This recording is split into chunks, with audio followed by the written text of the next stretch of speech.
ভূমি বিবাদক কেন্দ্ৰ কৰি সংঘটিত মাৰপিট আক্ৰমণত নিহত এগৰাকী মহিলা ৰাজ্যত পুনৰ সংঘটিত হৈছে চাঞ্চল্যকৰ ঘটনা ভূমি বিবাদক কেন্দ্ৰ কৰি সংঘটিত হৈছে মাৰপিট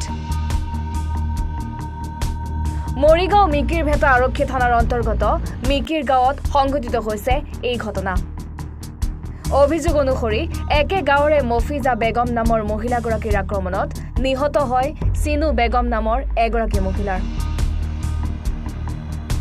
উল্লেখ্য যে ভূমি বিবাদক লৈ দুয়োগৰাকী মহিলাৰ মাজত হতাহতিৰ সৃষ্টি হোৱাত সিনু বেগম নামৰ মহিলাগৰাকী আহত হয় তাৰ পাছতে মহিলাগৰাকীক পৰিয়ালে ততাতৈয়াকৈ মৰিগাঁও অসামৰিক চিকিৎসালয়ত ভৰ্তি কৰে যদিও চিকিৎসকে মৃত ঘোষণা কৰে ইফালে মিকিৰভেটা আৰক্ষীয়ে ঘটনা সন্দৰ্ভত তদন্ত আৰম্ভ কৰিছে কাজিয়া হৈছিলে ক'ত হৈছিলে কোন জেগাত মিকিৰ গাঁও কাৰ মাজত হৈছিলে দুজনী মাইকী মানুহৰ মাজত হৈছিলে মানে এজনীয়ে বৌ হয় আৰু ইজনী ওচৰৰ মানুহ আৰু কি নাম এইগৰাকী এজনীৰ নাম মিছ চিনু বেগম আৰু এজনীৰ নাম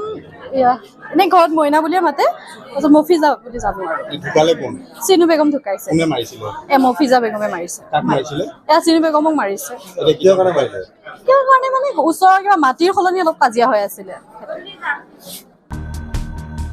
ব্যুৰো ৰিপৰ্ট এনি ভাৰত 24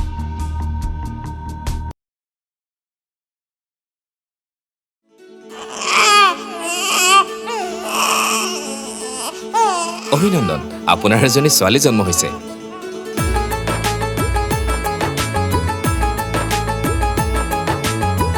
লাহি পাহি এজনী পৰি